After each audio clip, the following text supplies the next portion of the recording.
வயநாடு அழகிய இயற்கை தளம் இன்று சிதைத்து போடப்பட்டிருக்கிறது.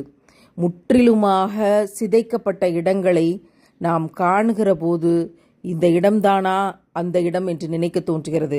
ஆம்புலன்ஸில் முதல் 10 ஆம்புலன்ஸுகள் இறந்து போன உடல்களை கொண்டு செல்கின்றன என்கிற காட்சிகளும், இங்கே பார்க்கிற இந்த காட்சிகள் ஏதோ இங்கே பெரிய ஆறு ஓடிக்கொண்டிருந்தது, அதில் ஏதோ பிரச்சனை என்பதற்கான இடங்கள் இல்லை. இங்கே நூற்றுக்கணக்கான ஆயிரக்கணக்கான மக்கள் வாழ்ந்தார்கள். அந்த இடங்கள் இன்றைக்கு முழுவதுமாக சிதைக்கப்பட்டு இடிந்து விழுந்து கிடக்கிறது.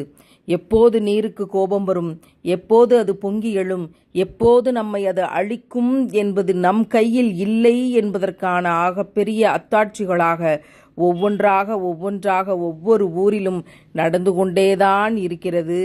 இப்போது நீரின் பிரவாகம், நிலச்சரிவு, அதன் கொடுமைகள், அதனுடைய காட்சிகளை நாம் பார்த்து கொண்டுதான் இருக்கிறோம்.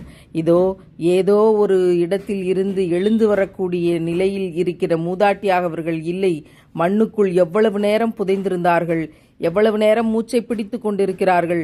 கொஞ்சம் கொஞ்சமாக மண்ணை எடுத்து அவர்களை வெளியே கொண்டு வருகிற போது இதில் நமக்கு படிப்பினை இல்லையா? தண்ணீருக்குள் இருந்து பிள்ளையை தூக்கி கொண்டு ஓடி வருகிற ஒரு சகோதரன் அந்தரத்தில் தொங்கிக் கொண்டு பணி செய்கிறவர்கள் சொல்லும் போது நமக்கு அத்தாட்சிகள் இல்லையா? நாங்கள் இங்கே இருந்து தப்பித்து வந்தோம். 3 மணி இரவில் நடந்தது, 2 மணி இரவில் நடந்தது, ஒரு ஊரையே காணவில்லை. நாங்கள் இங்கே காப்பாற்றப்பட்டோம். என்னிடம் இருந்த வீடு போய்விட்டது, என் ஊரையே காணவில்லை என்றொருவர் கதறி அழுகிற இந்த காட்சிகளில் நமக்கு படிப்பினைகள் இல்லையா? உயிரை அடமானம் வைத்து வேலை செய்கிறார்கள். யாரையாவது காப்பாற்றி விட மாட்டோமா? பையாக சுருட்டி கொண்டு போகிற உடல்கள், தன்னுடைய எஜமானரையும் தன்னுடைய வீட்டையும் நிலச்சரிவுக்கு மத்தியிலே உறவுகளை தேடி ஒரு நாய் கூட அலைந்து கொண்டிருக்கிறதே, இந்த காட்சிகளில் நமக்கு படிப்பினைகள் இல்லையா? மரணம் இப்போதைக்கு இல்லை என்று நினைப்பவன் பொருளை சேர்ப்பதில் நாயாய் அலைகிறான். எந்த நேரத்திலும் மரணம் என்ற நிதர்சனத்தை புரிந்தவர்கள் நாம் இறைவனை நோக்கி நகர வேண்டும். இதோ இந்த இடத்திலிருந்து நாங்கள் காப்பாற்றப்பட்டோம். கையிலே பச்சை பிள்ளையை வைத்துக் கொண்டு என் தாய் இதில் போய்விட்டாள் என்று சொல்லக்கூடிய சகோதரி, இங்கே இருந்த ஊரை காணவில்லை, இங்கே இருந்த மக்களை காணவில்லை, 500 குடும்பங்களை காணவில்லை என்று அழுது கொண்டிருக்கக்கூடிய இந்த சகோதரர்களின் கண்ணீருக்கு பின்னால் என்ன இருக்கிறது? ஹெலிகாப்டர்கள் எல்லாம் தோல்வி அடைந்தன. மனிதனுடைய கண்டுபிடிப்புகள் எல்லாம் இந்த இயற்கை பேரிடர்களுக்கு முன்னால் மண்டியிட்டு கிடக்கின்றன. மனிதா, உன்னால் என்ன செய்துவிட முடியும் என்று இந்த இயற்கையினுடைய அத்தாட்சி நம்மை பார்த்து கேள்வி கேட்கிற நம்முடைய அத்தனை அறிவும் தோற்று போயிருக்கிற இந்த தருணங்களை பாருங்கள். இந்த சகதிகளுக்கு மத்தியில் ஏதோ கிடைக்கிற பிரெட் துண்டை உண்டுவிட்டு இந்த மக்களை காப்பாற்றி கொண்டிருக்கிற இந்த சகோதரர்களை பார்க்கிற போது கண்ணீர் பெருகுகிறது. நாம் என்ன செய்ய முடியும்? அழுது கொண்டிருக்கிற இந்த சகோதர சகோதரிகளுக்காக நிறைய பிரார்த்தனை செய்ய வேண்டும். இங்கே பாருங்கள், செலோடேப்பை வாயால் பித்து இறந்து போன உடல்களின் மீது ஒட்டி கொண்டிருக்கிற ஒரு மருத்துவரை பாருங்கள். அந்த பெண்மணி எத்தனை கலக்கத்தோடு செய்திகளை பதிவு செய்திருக்கிறார்கள் என்பதை செய்தித்தாள்களில் படிக்கும்போது நம்மால் கண்ணீரை கட்டுப்படுத்த முடியவில்லை. இவற்றிலெல்லாம் நமக்கு படிப்பினைகள் இல்லையா? ஒவ்வொரு இறந்து போன உடல்களையும் ஆம்புலன்ஸில் ஏற்றிக்கொண்டு போகிறவர்களுக்காக, உயிரோடு இருந்து இந்த பணிகளை செய்கிறவர்கள் சாதி, மதம், இனம், மொழி என்று எந்தவிதமான வேறுபாடும் இல்லாமல் இந்த சமூகம் அவர்களுக்கெல்லாம் உணவுப் பொருட்களையும் குடிநீரையும் கொடுப்பதற்காக ஓடிக்கொண்டிருக்கிறார்களே, இந்த மானுட நேயத்தை பாருங்கள். இதில் நமக்கு படிப்பினை இல்லையா? இதில் நமக்கு அத்தாட்சி இல்லையா? சமூகமே, விழித்துக்குள். எதை நோக்கி ஓடிக்கொண்டிருக்கிறாய்? ஓடிக்கொண்டிருக்கிற தண்ணீரில் இதோ அடித்து செல்லப்பட்டு ஒரு உயிர் போய்விடக் கூடும் என்ற நிலையில் 5 பேர் சேர்ந்து உள்ளே போய் அவர்களும் சேர்ந்து சாகத்தான் போறார்களா என்ற நிலையில் எப்படியாவது பாதுகாக்க வேண்டும் என்று உயிரை அர்ப்பணித்து உழைக்கிற இவர்களுக்கு இந்த இம்மையில் கூலி என்ன? இந்த இம்மையில் இவர்கள் எதை அடைந்து விட முடியும்? உயிரை பணயம் வைத்து ஒவ்வொரு பிள்ளையையும் காப்பாற்றுவதற்காக நாம் இங்கே அடுத்த வேளை பிரியாணிக்காக திட்டமிடுகிற போது இப்படியும் இந்த உலகத்தில் நம்முடைய கேரளாவில், வயநாட்டில் யாரோ ஒரு இளைஞன் இப்படி தண்ணீருக்குள் புகுந்து ஒரு உயிரை காப்பாற்ற ஓடிக்கொண்டிருக்கிறான். இப்படியே போனால் நாளைக்கு இந்த பூமியில் தங்கம் இருக்கலாம், ஆனால் அதை எடுப்பதற்கு மனிதன் இருக்க மாட்டான். இறந்து போன உடல்களாகத்தான் எல்லா இடத்திலும் இருக்கும் என்று இறைவன் சொன்னானே, அப்படிப்பட்ட காட்சிகளை கண் முன்னால் நாம் பார்த்து கொண்டிருக்கிறோம். திருக்குரானில் இறைவன் சொன்னான், இந்த பூமியை நான் புரட்டுவேன், மலைகள் அழிக்கப்படும், பிரம்மாண்டங்கள் சிதைந்து போகும், அழகியல் என்று நீங்கள் எதையெல்லாம் சொன்னீர்களோ அவை எல்லாமே அழிக்கப்படும் என்று இறைவன் சொன்னானே.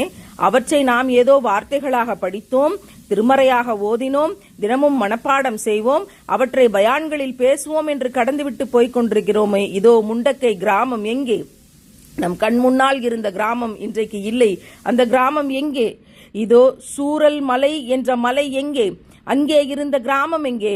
அங்கே இருந்த மக்கள் எங்கே? இதோ மேப்பாடி என்று இருந்த கிராமம் எங்கே? அங்கிருந்த மக்கள் எங்கே? மனிதனுடைய பிரம்மாண்டத்தின் அடையாளமாக இருந்த சாலைகள் எங்கே? அவன் போட்ட அந்த சாலைகளும் அவனுடைய அறிவாற்றலினுடைய எச்சங்களும் எங்கே?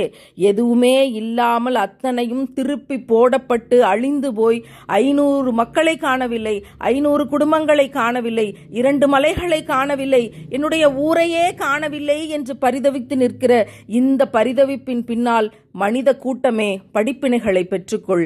நீ எத்தனை அலங்காரத்தில் வேண்டுமானாலும் இருக்கலாம், எத்தனை ஆடம்பரத்தில் வேண்டுமானாலும் இருக்கலாம், இறைவன் நாடிவிட்டான் என்றால் அது ஒரு நொடியில் புரட்டப்படும் என்பதற்கான கண் முன்னால் பார்க்கிற அத்தாட்சி இதுவாக இல்லையா? நீங்கள் ஆடம்பரத்தின் பின்னாலும் நீதமாக நடக்க முடியாது, அநியாயமாகத்தான் வாழ முடியும் என்று அரசியல் தளங்கள் இருக்கலாம். இதோ இந்த 6 முடிவெடுத்து விட்டால், இறைவன் அதை நாடிவிட்டால் உங்களுடைய வாழ்க்கை இப்படி ஆகும் என்பதற்கு இது அத்தாட்சி இல்லையா? மனித கூட்டமே, இங்கிருந்த மலையை காணோம், எத்தனை உசுறு போச்சுன்னு தெரியல என்று வயநாடு நிலச்சரிவின் சேதங்கள் குறித்து உள்ளூர் வாசிகள் விவரிக்கக்கூடிய ஒவ்வொரு காட்சியிலும் நமக்கு அத்தாட்சிகள் இருக்கிறது. உங்கள் கார்கள் எங்கே? உங்கள் பங்களாக்கள் எங்கே? உங்களுடைய சொத்துக்கள் எங்கே? இதோ ஒரு காலை வைத்து கொண்டு உள்ளே புதைந்து கிடக்கிற உடலை எடுப்பதற்காக போராடி கொண்டிருக்கிறார்களே.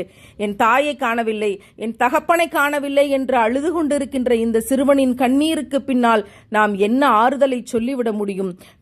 குடும்பமாக எடுத்த புகைப்படங்கள் இருக்கின்றன, குடும்பத்தை காணவில்லை என்ற சோகத்தின் பின்னால் மனித கூட்டமே படிப்பினைகளை பெற்றுக்கொள்.